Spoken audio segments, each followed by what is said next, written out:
I was definitely into style.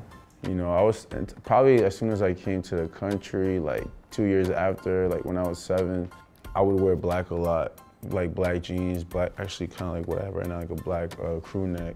I really dig what was happening, like the alternative scene out here. I didn't see that shit growing up in Peru, so seeing it out here was like, oh, that looks cool. I want to look like that. I think as I got older in New York, fashion came into play more. In New York, you don't got cars, but you got clothes, so you gotta like flex. I would just spend time downtown, Fifth Ave, shout out all my scammers out there, just copping as much as possible. So always trying to get like stuff people don't have, whether it was really expensive or some like vintage stuff. Man, I was a fan of Y3. I was a fan of Chris Van Ash, Dior too. When I had it, when I could get it. But those two, like since 17, I was just always trying to get. If like there was like a rare collab with like a classic sneaker, I would try to get it.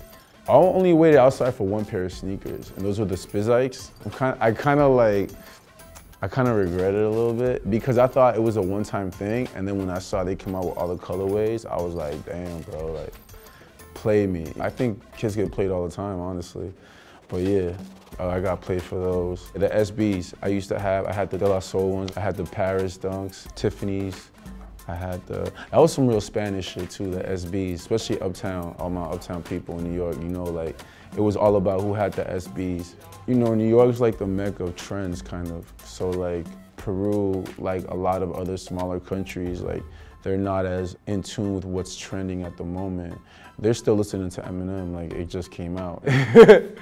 So like, I mean, it's different. Out there, it's more so, unless you're like rich or upper middle class, like most of the country isn't. It's like you go off what you can get, you know? So like there's a couple of brands out there like O'Neill, like Caterpillar, Roxy, like just like skate, surf brands that aren't that expensive that they treat like it's expensive. Like if you go to the mall in like regular neighborhoods, not rich neighborhoods, and they're wearing like O'Neill Surf, which is like $15 hoodie, but it's like, yo, he got an O'Neill on. He must have money, you know? I kind of like that too, actually. I try to like bring that swag with what I got now, like try to use the same thing over, even if it's not, use it like it is something.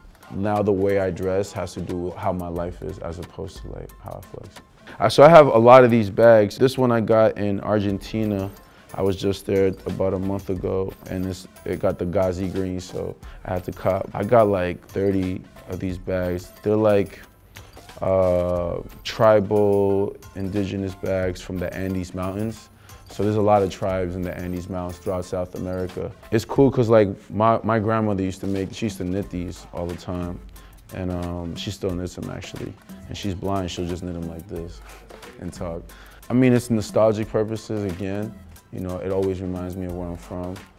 That's important for me. And I like the colors, and I think the future is gonna be kind of like this anyways, so I think it's ahead. I think probably like, I know a lot of dudes is copping like Off-White and like Chanel and like Dior bags, you know, but that's not me. I'll keep it traditional.